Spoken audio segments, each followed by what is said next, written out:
Bonjour, je m'appelle Caroline. Et quand j'avais 10 ans, mes parents ont divorcé. Je ne savais pas vraiment ce qui se passait parce que j'étais assez jeune. Et quelques années plus tard, ma mère épousait déjà un autre homme.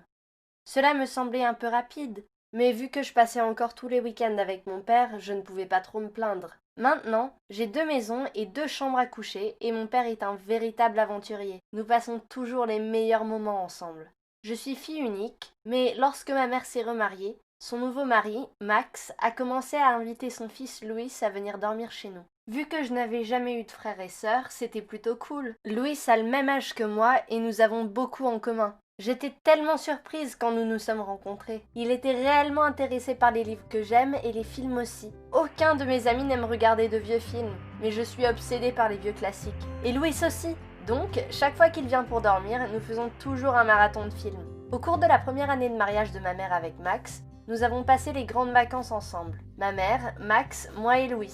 Même si mon père m'avait manqué cet été-là, c'était si agréable de pouvoir enfin rencontrer quelqu'un de mon âge. J'ai réalisé que Louis était mon demi-frère, mais c'était tellement bizarre de penser à lui comme ça. Il ressemblait plus à un ami perdu depuis longtemps. Je pensais que les frères et sœurs étaient destinés à se chamailler. Pendant tout le mois où nous étions en vacances, Louis et moi ne nous sommes pas chamaillés une fois. En fait, nous avons passé le meilleur moment de notre vie. C'est comme s'il savait toujours exactement ce que je ressentais. Un jour, j'étais vraiment triste parce que mon père avait appelé pour dire que notre chat Molly avait été écrasé et que le vétérinaire avait dû l'euthanasier. J'ai tellement pleuré, et Louis était là pour moi. Il est sorti et nous a acheté de la glace et a téléchargé notre film préféré à regarder. Nous nous sommes allongés sur le canapé et l'avons regardé. Je me sentais tellement calme avec lui là-bas. Il m'a vraiment remonté le moral.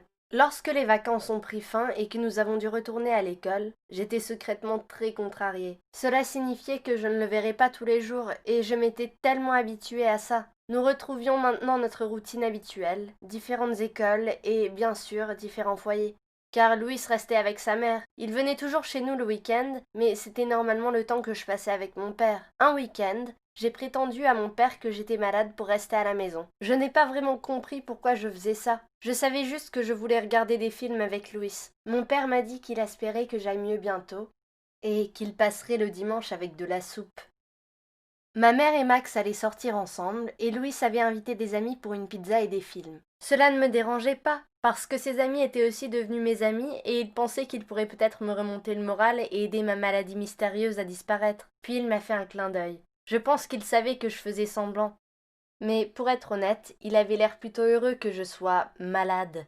Donc, après que tout le monde soit arrivé et que nous ayons commandé des pizzas, nous avons mis un film. C'était un film assez drôle, mais il y a eu ce moment à la fin où je suis toujours triste chaque fois que je le regarde. Quand cela arriva, tout le monde riait. Tout le monde sauf moi et Louis. Au même moment, nous nous sommes regardés et avons récité la prochaine ligne à venir dans le film. C'était un sentiment tellement fou. Je ne savais même pas que Louis connaissait même ce film. Pourtant, nous avons tous deux ressenti la même chose. En fait, j'avais réellement une larme qui coulait sur ma joue. Tout le monde a arrêté de rire et s'est rendu compte que nous n'avions pas ri. Ils semblèrent tous un peu choqués quand tout à coup, Louis se tourna vers moi et me prit les mains et me dit qu'il avait quelque chose à me dire. Il a dit que depuis le premier jour où nous nous sommes rencontrés, il m'avait toujours aimé. Je lui ai dit que je l'aimais aussi, mais ensuite il a dit non, il m'aime différemment. Pas comme un frère aime une sœur. Je me sentais rougir, mais je me sentais aussi très à l'aise, même si tout le monde nous regardait. Il m'a regardé droit dans les yeux, puis il a dit « Je t'aime, Caroline. Je me fiche de ce que les gens peuvent dire ou penser. Mais je sais dans mon cœur que tu es mon âme sœur. Tu es celle que je cherchais et je ne peux pas croire à quel point notre connexion est incroyable. » Je ne pouvais pas m'empêcher de sourire et je lui tendis la main pour lui faire le plus gros des câlins. Même s'il y avait d'autres personnes dans la pièce, je m'en fichais. Serrer Louise dans mes bras et l'entendre dire qu'il m'aimait était le meilleur sentiment au monde.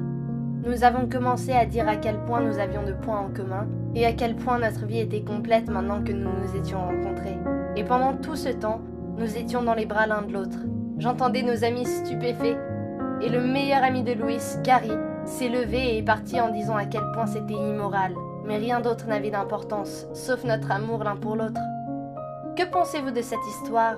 N'hésitez pas à partager vos commentaires et histoires dans la section commentaires ci-dessous et n'oubliez pas d'aimer la vidéo et de vous abonner à notre chaîne.